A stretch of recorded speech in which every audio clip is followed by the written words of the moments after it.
Hi, good evening, and welcome to the daily Rambam Shiur, 3 chapters per day.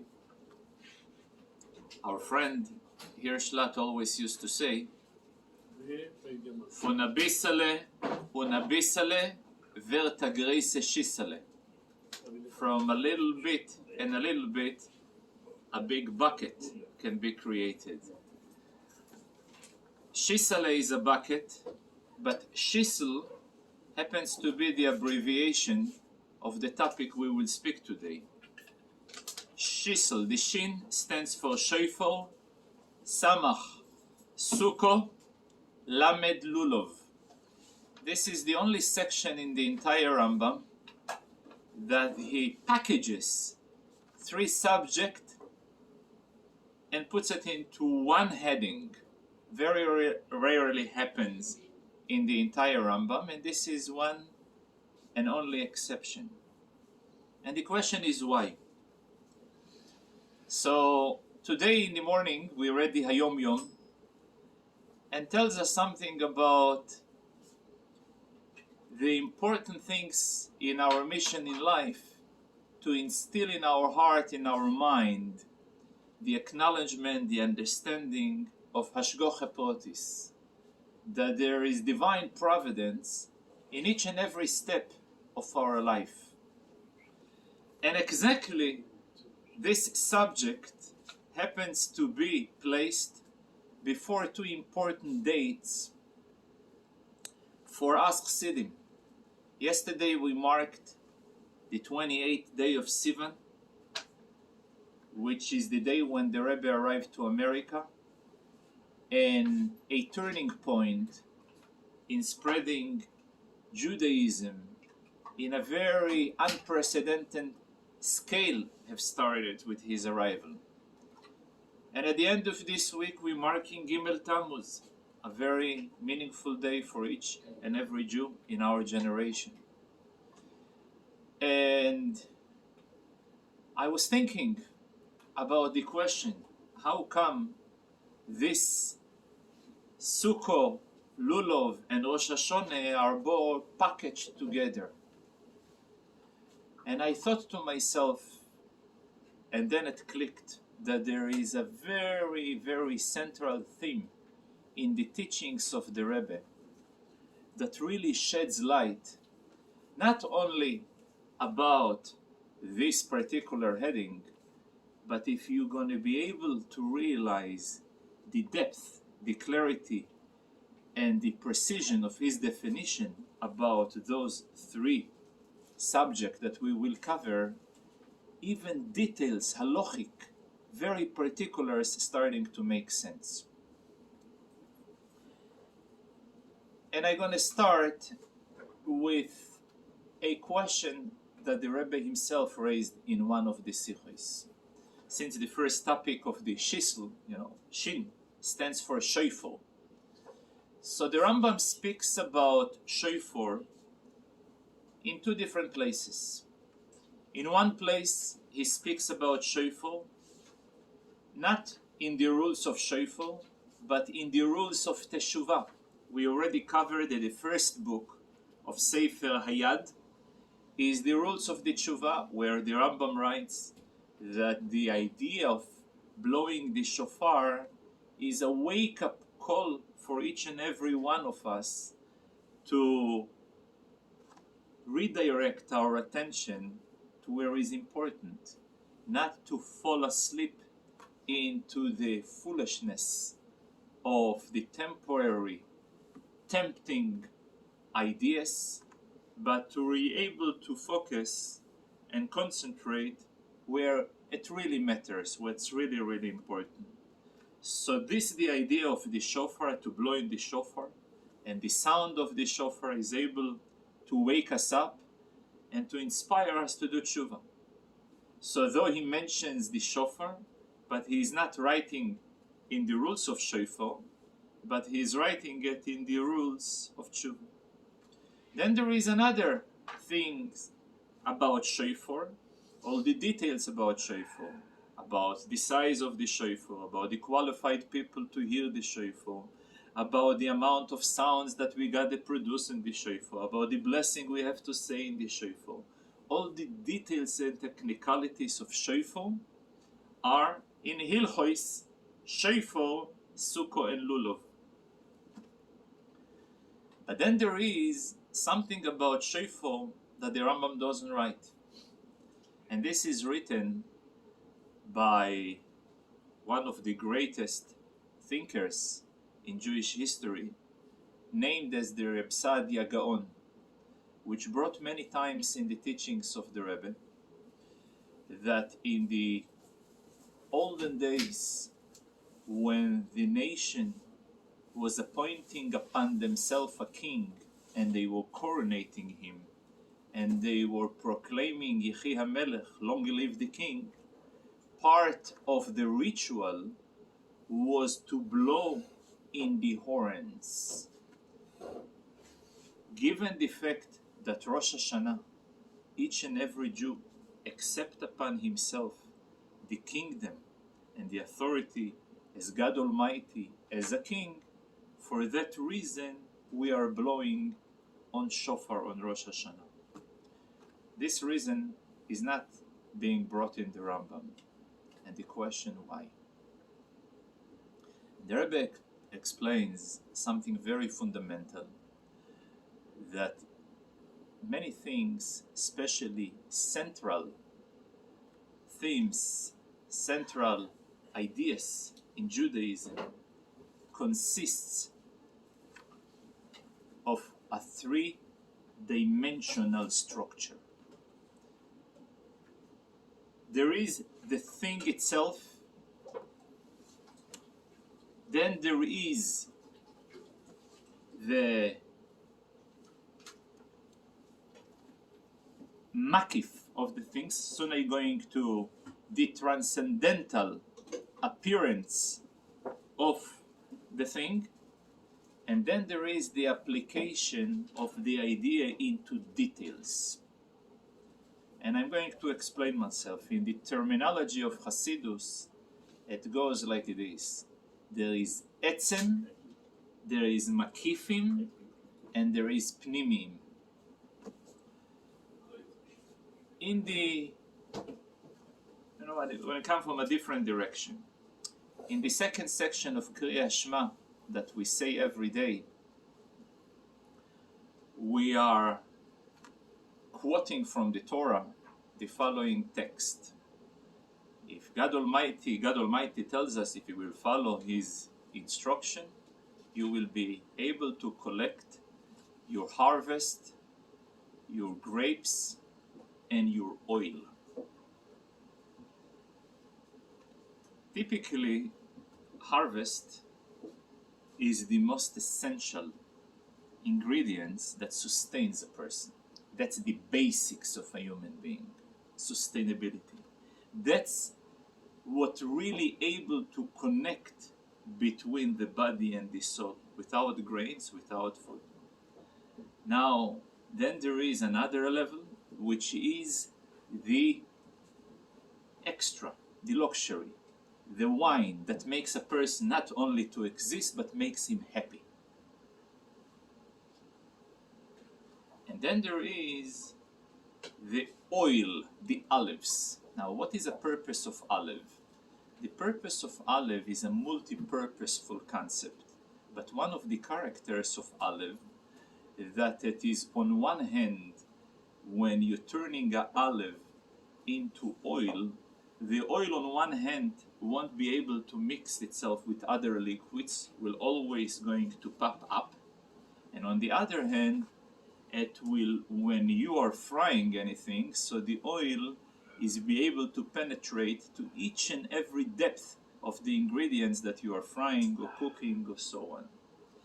So the idea, and another thing, while wine, a person drinks and gets drunk, and later, after a while, he gets sober. When a person takes something oily or fatty, it stays with him for much longer. That's one of the characters of oil. That's what oil is all about. So typically in Hasidus, when we want to compare or use a mashal, an allegory, for something essential, we are using always the ingredient of oil. We want to use something which gives you a good spirit.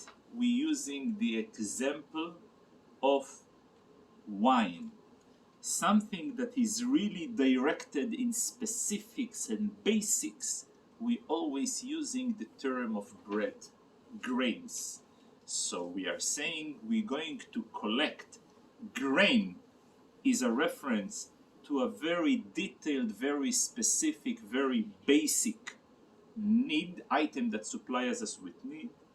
The idea of wine is something that gives us the spirit, and oil gives us the essence. So in each and every idea throughout so many teachings and lectures and ma'amorim of the Rebbe, and especially when it comes to central themes like talking about blowing in the shofar, the Rebbe said that in the shofar those three things exist. There is the basic, the mitzvah, the structure of the bread, of the basic of the shofar, the details of the halacha which are being covered in Hilchoi Shofar. Then there is the spirit of shofar. The spirit of shofar covers remez yesh badovo. The Rambam writes in Hilchoi Tshuva that though gzeiras hakosuv is to blow shofar, nevertheless there is a remez, there is a spirit, there is a hint that gives you the right inspiration. So the ideological concept of blowing shofar is the idea of waking us up spiritually, knocking on our heart, knocking on our conscience, wake up.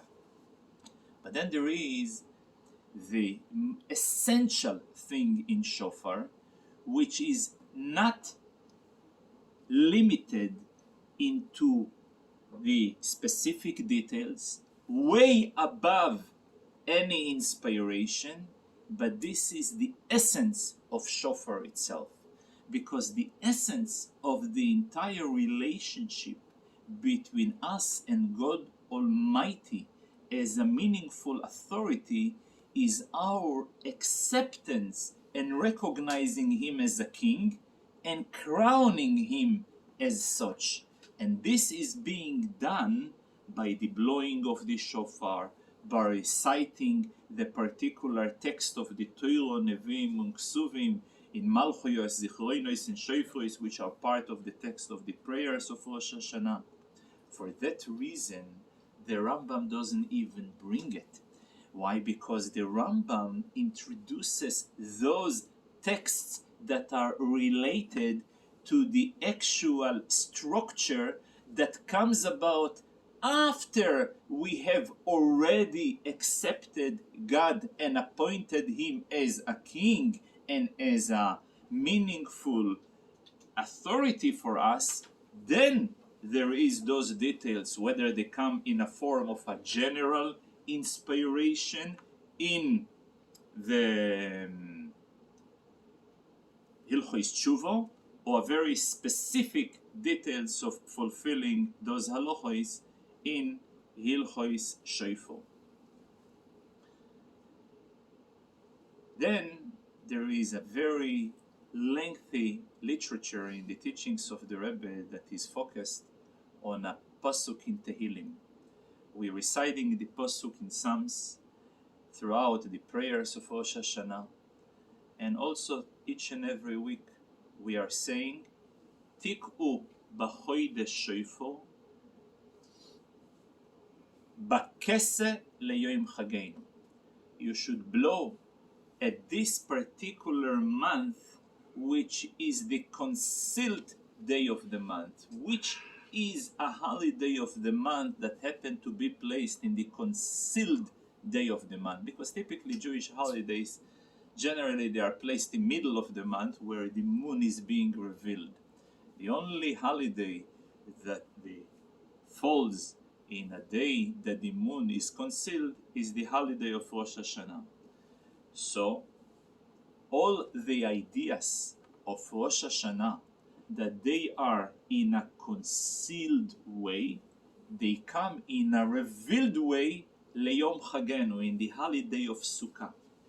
For that reason, though seemingly Rosh Hashanah, Sukkot, and LULAV, seemingly they are two separate issues, given the fact that what is in Rosh Hashanah comes in a state of seriousness, firmness, appears in Chag Sukkot in an open and happy format.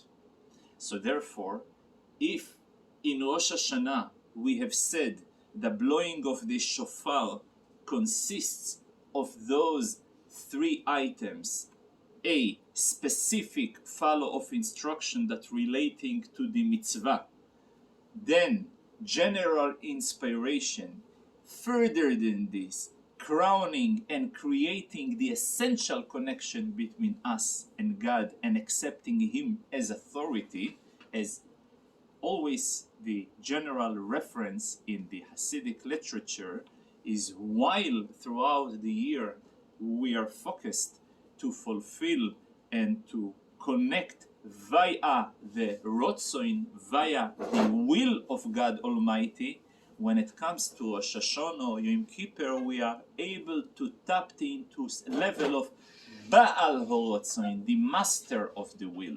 For that reason, we are able to go through what we call a reset stage, when a person is into a real reset.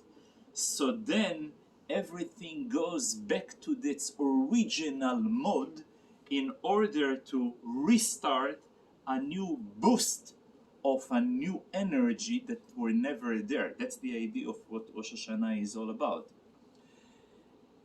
Now, though that generally, as I said before, Rosh Hashanah represent those three items, nevertheless, when we want to compare Rosh Hashanah, Sukkah, and LULAV, we will see that primarily Rosh Hashanah represents the holiday where we crowning God Almighty as a king.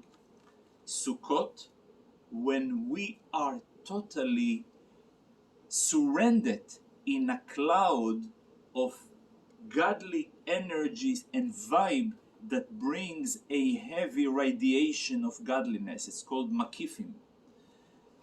And then we are bringing this inspiration internally into us via shaking the LULAV and the Daled Minim and learning the message of unity, appreciation, respect, tolerance, inclusiveness into the most detailed and resolution.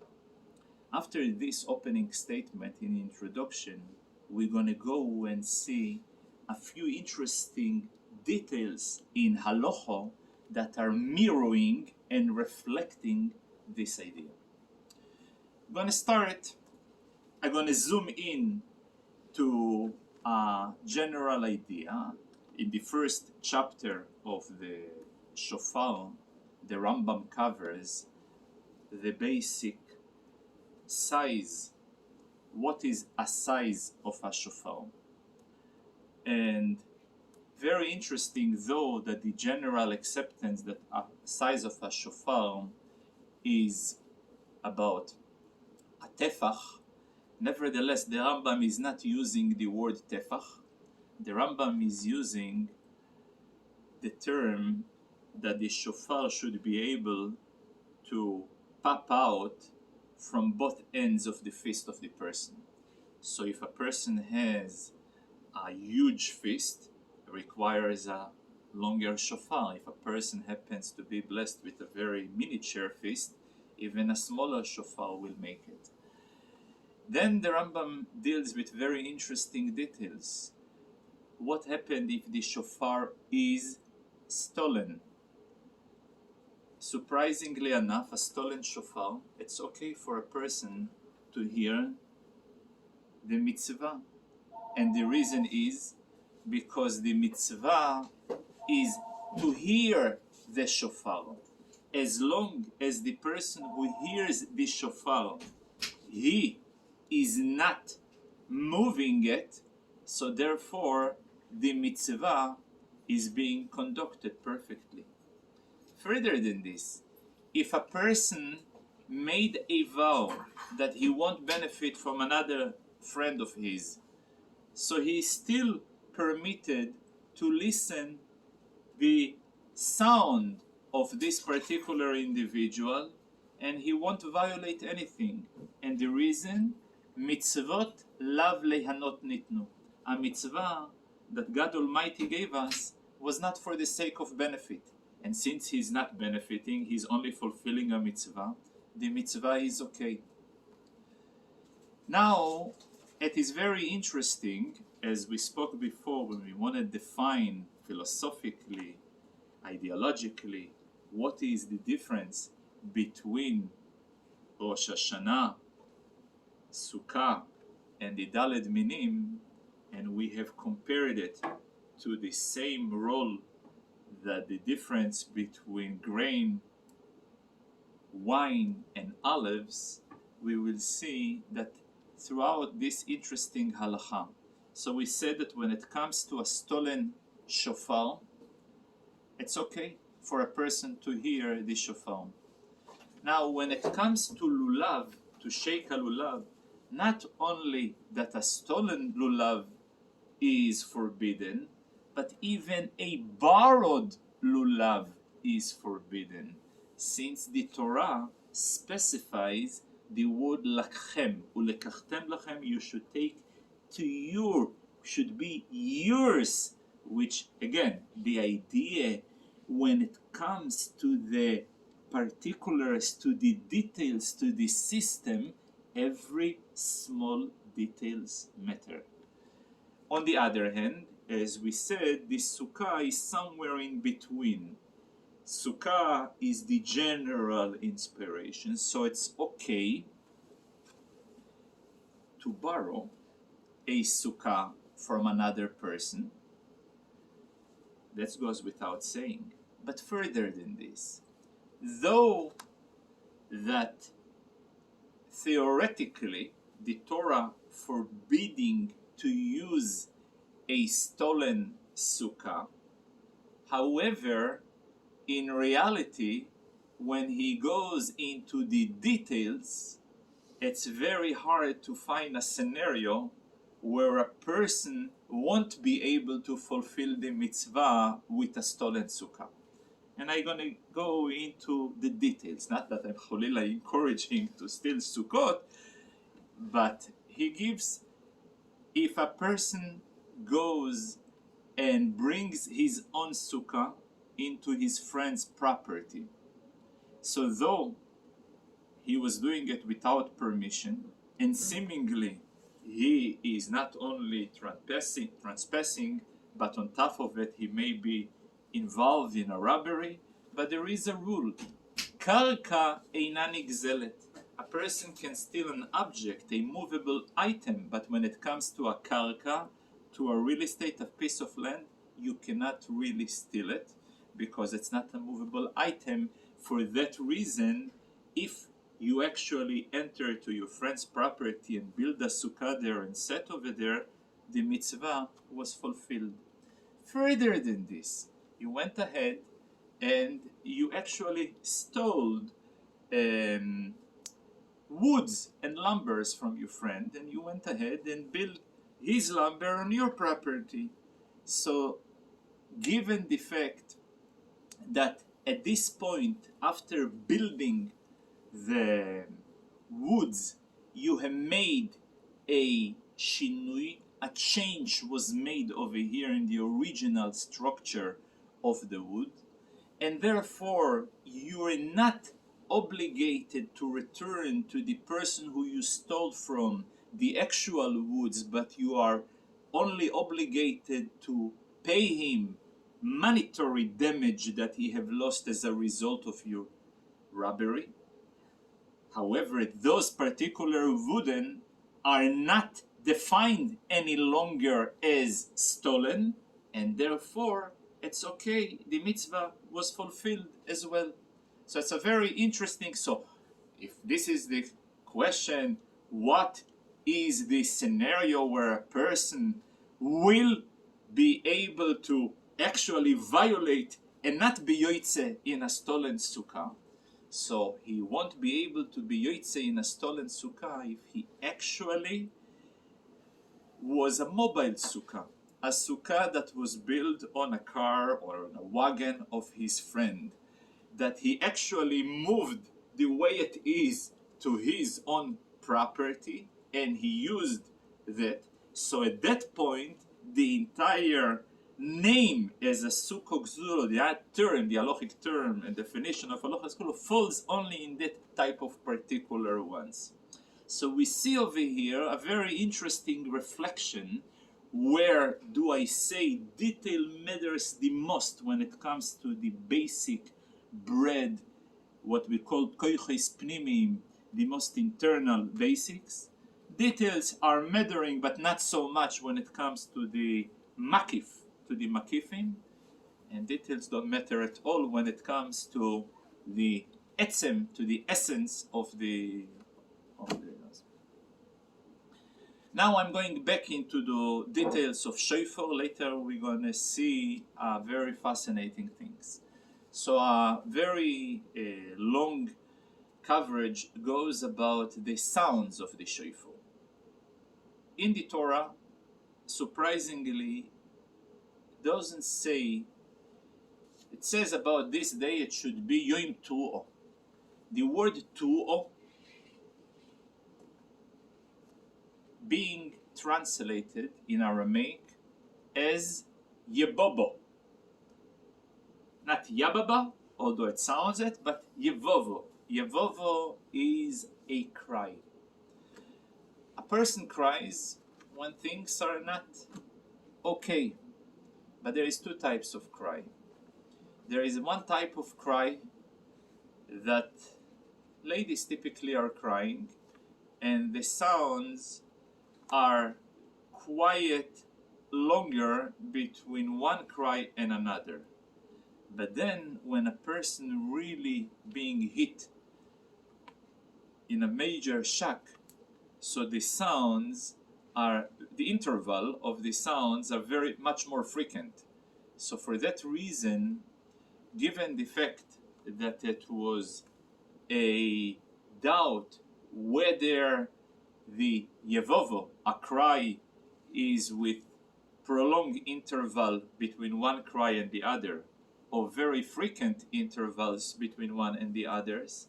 So for that reason, we have introduced in the practice that all those sounds should be made,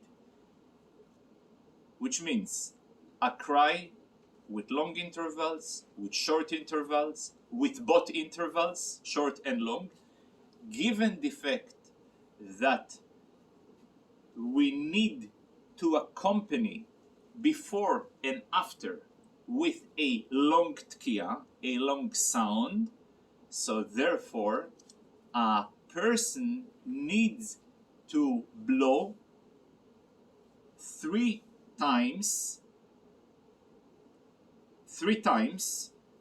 tkiya, shvarim tu'a tkiya, and then each and every possibilities he needs to blow 3 times.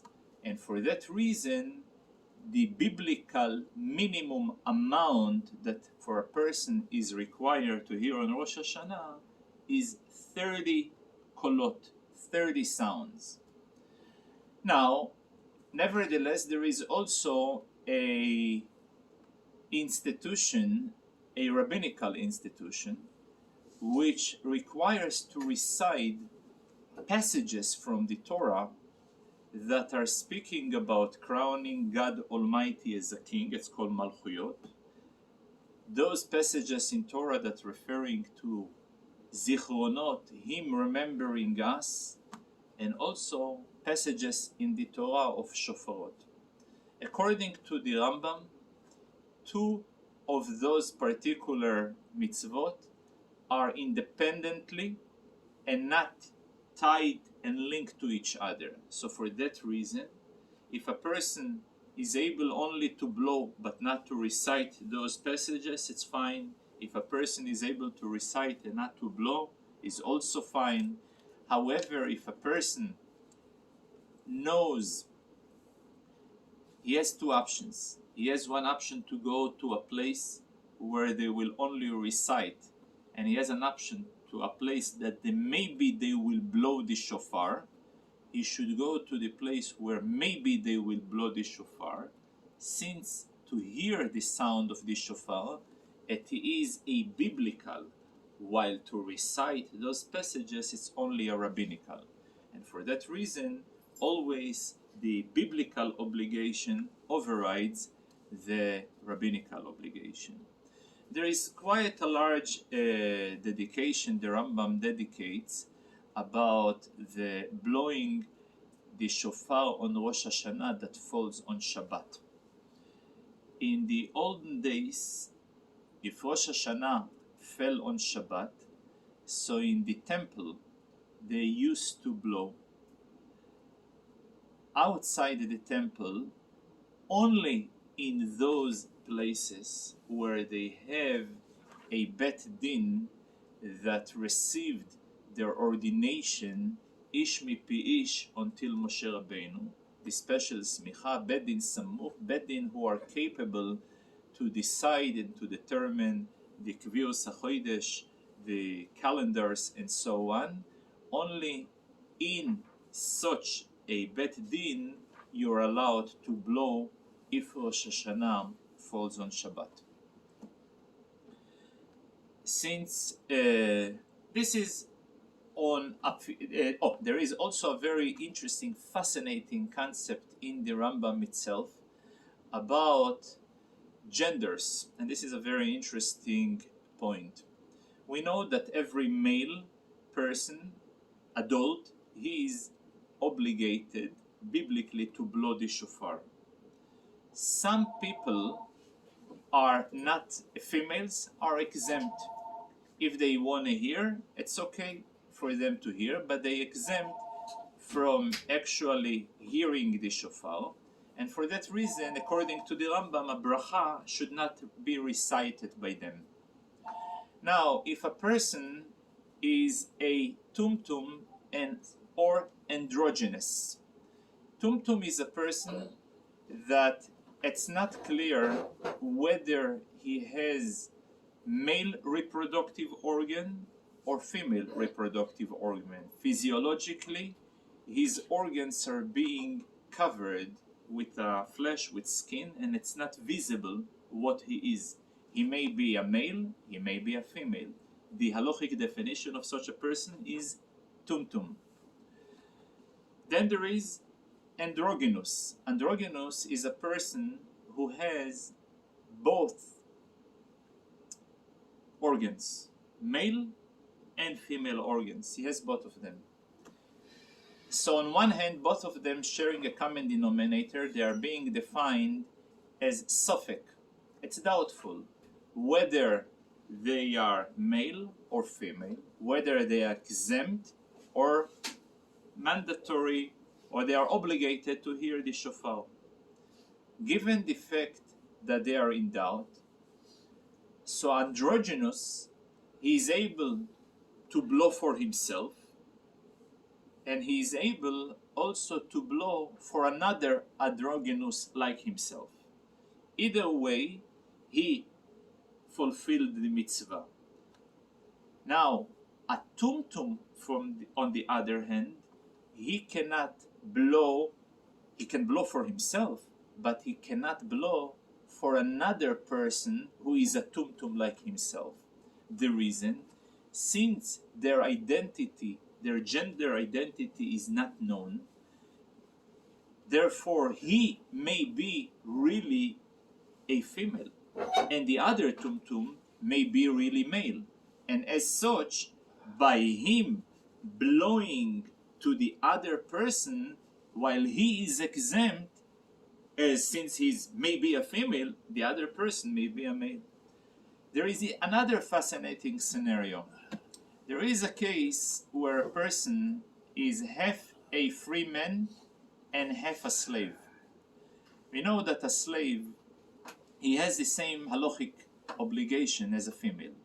He is exempt from fulfilling those positive time-bound mitzvot. Shofar is a positive time-bound mitzvah because it's being blown only on Rosh Hashanah, so he is exempt. So, on the other hand, a liberated slave, he's like every Jew, he's obligated to blow the shofar. Now, there is a person who has been a slave of two masters, and one master freed him. As a result of it, he has a new halachic definition. It's called Chotzi Eved v'Chotzi Ben Choirim. He is half a slave and half a free man. This person, not only he is not able to blow the shofar for others, he cannot blow even shofar for himself. And the reason is because every blow that he blows to himself, it's being produced by a 50% exempt persona who is producing the sound. And in order for a sound to be defined as a proper sound, it needs to be produced by 100% defined persona. And therefore, since 50% of mandatory is missing over here, so this sound is lacking. So for that reason, not only he cannot blow to others, even for himself, because the 50% sound that is being produced by the 50% slave cannot cover for the 50% of him that is liberated and is a full-fledged Jew. So this is a very interesting also halacha that goes through the Hilchos Rosh Hashanah as well. Now when it comes to Sukkot, there is so many